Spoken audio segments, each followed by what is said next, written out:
அரசு ஊழியர்களின் சம்பள உயர்வு தொடர்பில் வெளியான மகிழ்ச்சி தகவல். எரிபொருள் கொள்முதல் தொடர்பில் அமைச்சரவை வழங்கியுள்ள ஒப்புதல். வாகன விபத்தில் தாயும் மகனும் பலி, 1.5 வயது குழந்தை காயம். தாயின் தகாத உறவு, 5 நட்சத்திர விடுதியில் சடலமாக மீட்கப்பட்ட குழந்தைகள். சம்பவத்தால் ஷாக்.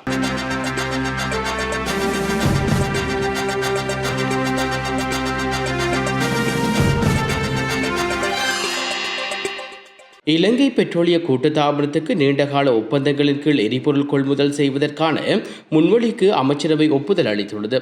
இலங்கை பெட்ரோலிய கூட்டுத்தாபனம் பெட்ரோல் 92 UNL மார்பான் வகை கச்சா எண்ணெய் மற்றும் டீசல் ஆகியவற்றின் நீண்டகால ஒப்பந்தங்களின் கீழ் கொள்முதல் செய்வதற்கான முன்மொழிவுகள் அமைச்சரவை ஒப்புதல் அளித்துள்ளது. இலங்கை பெட்ரோலிய கூட்டுத்தாபனத்தில் பதிவு செய்யப்பட்ட விநியோகத்திடமிருந்து வரையறுக்கப்பட்ட சர்வதேச போட்டி கொள்முதல் நடைமுறையின்படி ஏலங்கள் கோரப்பட்டுள்ளன. இவ்வாறு சமர்ப்பிக்கப்பட்ட ஏலங்களை மதிப்பீடு செய்த பின்னர் உயர்மட்ட நில கொள்முதல் குழு பரிந்துரைகளை வழங்க உள்ளது. அதன்படி குறைந்த விலைக்கு ஏலம் கோரியவர்களுக்கு உரிய கொள்முதல்களை வழங்குவது தொடர்பில் எரிசக்தி அமைச்சர் சமர்ப்பித்த முன்மொழிவுக்கு அமைச்சர் அங்கீகாரம் அளித்துள்ளது.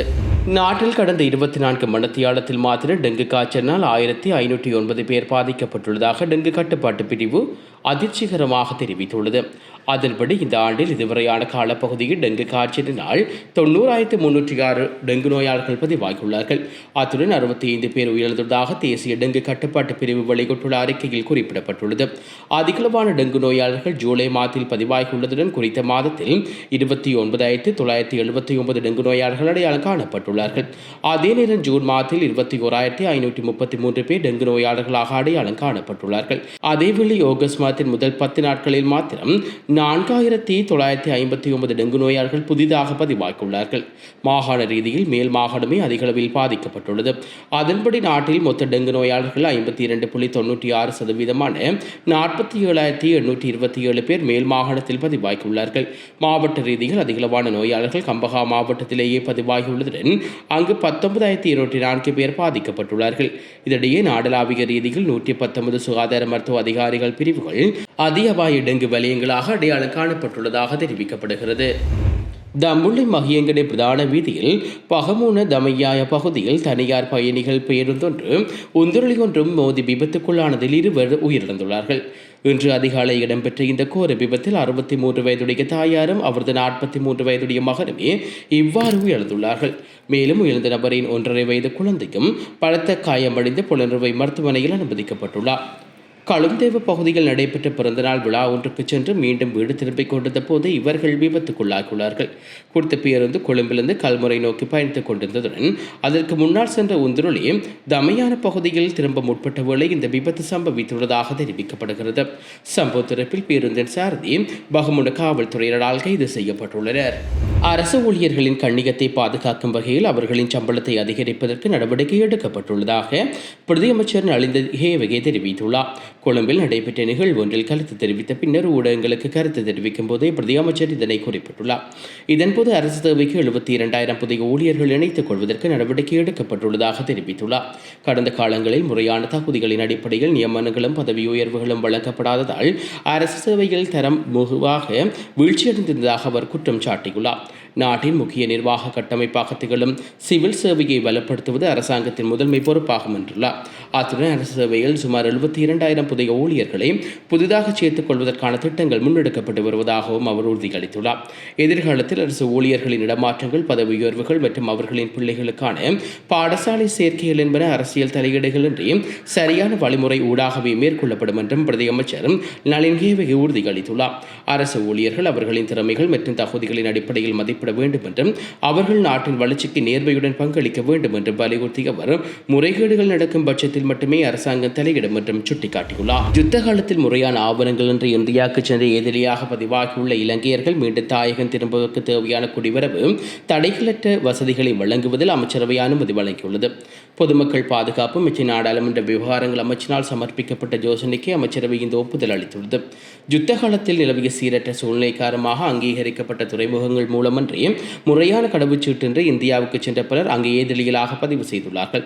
இவர்கள் ஐக்கிய நாடுகள் ஏதிலிகளுக்கான உயர்ஸ்தானியகத்தில் ஊடாக தன்னார்வராக மீண்டும் தாயகம் திரும்ப எதிர்பார்ப்புடன் உள்ளார்கள். அதன் அடிப்படையில் சட்டமா அதிபரின் ஆலோசனைகள் கமிக பின்வரும் தீர்மானங்கள் எட்டப்பட்டுள்ளன. 2006 ஆண்டு ஆகஸ்ட் மாதம் 1 தேதிக்கு முன்னர் முறையான ஆவணங்களின்றி இந்தியாவுக்கு சென்று அங்குள்ள இலங்கை தூதரங்கள் மூலம் இலங்கையர் என்று அடையாளப்படுத்தப்பட்ட நபர்களுக்கு அரசு உளவுத்துறையில் தடைகளற்ற அறிக்கை சமர்ப்பிக்கப்படுகிறது. இவர்கள் கொலை, தேச துரோகம் போன்ற கடுமையான குற்றங்களில் ஈடுபட்டதார்கள் என்பதையும் உறுதிப்படுத்தப்பட்ட பின்னரே நாட்டுக்கு அனுமதிக்கப்படுவார்கள். தொடர்புடைய நபர்களுக்கு தற்காலிக பயண ஆவணங்கள் வழங்கப்பட்டு 1948 ஆண்டில் 20ஆம் இலக்க குடிவரவு குடியகழ்வு சட்டத்தில் கீழ் எவ்வித நடவடிக்கைகளும் எடுக்கப்படாமல் அங்கீகரிக்கப்பட வழிகளூடாக நாட்டுக்கு உள்நுழைவதற்கு வாய்ப்பளிக்கப்படும். 2006 ஆண்டு ஆகஸ்ட் 1 தேதி தொடக்கம் யுத்தம் நிறைவடைந்த 2009 ஆண்டு மே மாதம் 19 தேதி வரையிலான காலப்பகுதியில் இந்தியாவுக்கு இடம்பெயர்ந்தவர்களுக்கும் அடையாளப்படுத்துதல் மற்றும் உளவுத்துறை தடைகளற்ற அறிக்கையின் அடிப்படையில் சட்ட நடவடிக்கை என்று நாட்டுக்கு நுழைய சந்தர்ப்பம் வழங்கப்படும். அதேவேளை கொலை மற்றும் தேச துரோகம் உட்பட குற்றச்சாட்டுகளுடன் தொடர்புடைய நபர்கள் அடையாளம் காணப்பட்டால் அவர்கள் துறைமுகம் அல்லது வானூர்தி நிலையங்களிலேயே தடுத்து வைக்கப்பட்டு மேலிய சட்ட நடவடிக்கைக்காக காவல்துறையிடம் ஒப்படைக்கப்படுவார் என்றும் தெரிவித்துள்ளார். இந்தியா பெங்களூரிலோ ஒரு 5 நட்சத்திர விடுதியில் இருமாற குழந்தை சடலமாகவும் அவர்களின் தந்தை படுகாயங்களுடன் கண்டெடுக்கப்பட்டுள்ள சம்பவம் அதிர்ச்சியை ஏற்படுத்தியுள்ளது. சம்பவம் தொடர்பில் இந்திய ஊடகங்கள் குறிப்பிடப்பட்டுள்ளதாவது 40 வயதான இம்ரான் மற்றும் அவரது 2 மகள்கள் விடுதியில் தங்கியிருந்தார்கள். விடுதி ஊழியர்கள் அறைக்கு சென்று பார்த்தபோது குழந்தையின் கட்டிலில் சடலமாக கிடந்தார்கள். இம்ரான் கழுத்து அறுக்கப்பட்ட நிலையில் கழிப்பறையில் ரத்த வெள்ளத்தில் உயிருக்கு போராடி கொண்டிருந்தார். விடுதி ஊழியர்கள் அவரை உடனடியாக மருத்துவமனைக்கு கொண்டு சென்றார்கள். தற்போது அவரது நிலைமை கவலைக்கிடமாக உள்ளது. இம்ரான் தனது மனைவி வேறு உடன் தொடர்பு இருப்பதாக சந்தேகிப்பதாக காவல்துறை தெரிவித்துள்ளது. என் குழந்தை இப்படிப்பட்ட தாயுடன் வளர்வதை நான் விரும்பவில்லை. அதனால் தான் அவர்களை கொன்றுவிட்டு நான் தற்கொலை செய்து கொள்ள முடிவு செய்தேன் என அவர் காவல்துறையிடம் கூறியதை தகவல் வெளியாகியுள்ளது.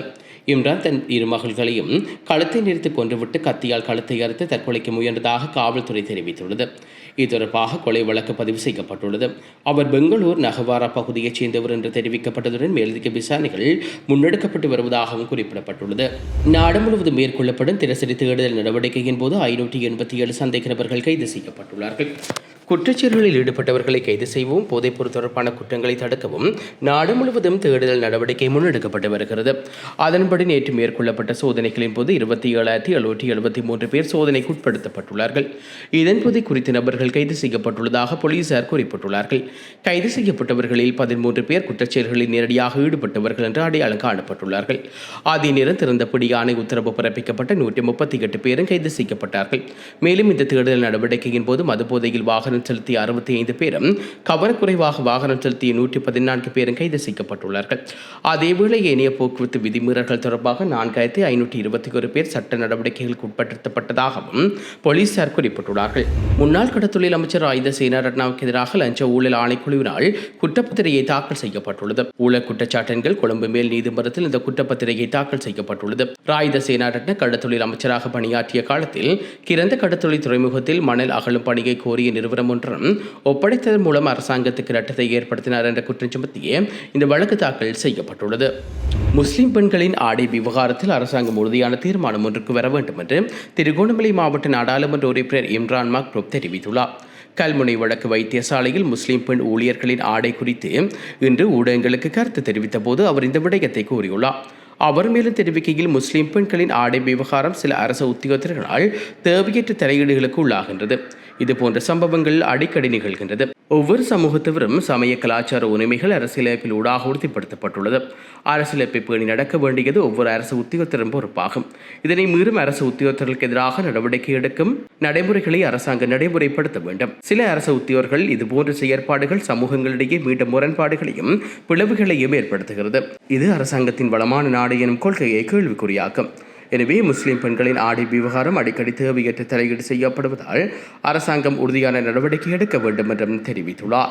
இதுபோன்ற செய்திகளை தெரிந்து கொள்ள யாழ் டிவி நியூஸ் சேனலை சப்ஸ்கிரைப் செய்து அருகே இருக்கிற பெல் பட்டனையும் கிளிக் செய்து கொள்ளுங்க. மேலும் இதுபோன்ற செய்திகளை உடனுக்குடன் தெரிந்து கொள்ள யாழ்டிவி.com எனும் இணையதளத்தின் வாயிலாக எங்களோடு இணைத்துக் கொள்ளுங்கள்.